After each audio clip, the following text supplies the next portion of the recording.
Hey guys, it's Trent, and I'm here to talk about some weird animal reproduction. And yeah, it's pretty weird. The creatures I'll be talking about are specifically marine animals. With that out of the way, we might as well get on with it. Let's start with something tame, the anglerfish. When observing the differences between the male and female, it's quite apparent that the male is much smaller than the female. Like, a lot smaller. The way they begin mating is for the male to bite onto the female and have his face dissolve. Next, the male starts to lose his eyes, fins, and internal organs until all that's left are his reproductive organs or gonads. The female can use the semen within them whenever she needs it.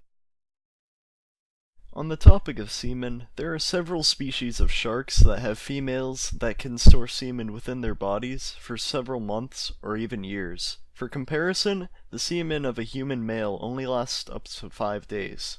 Some of the species included are the brown-banded bamboo shark, swell shark, nomadic blue shark, and dusky shark. Now we get on to the really weird part, starting with the blue-banded gobies.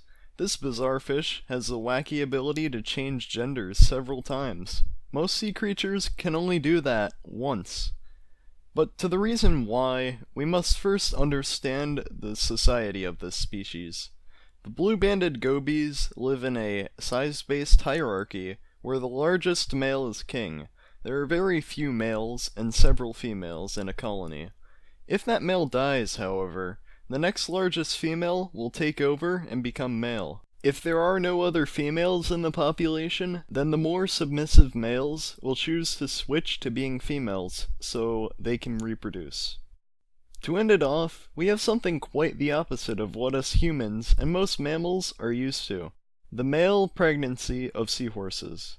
On an almost daily basis, the male and female seahorses take place in mating dances. However, eventually they might participate in a courtship dance that lasts around 8 hours.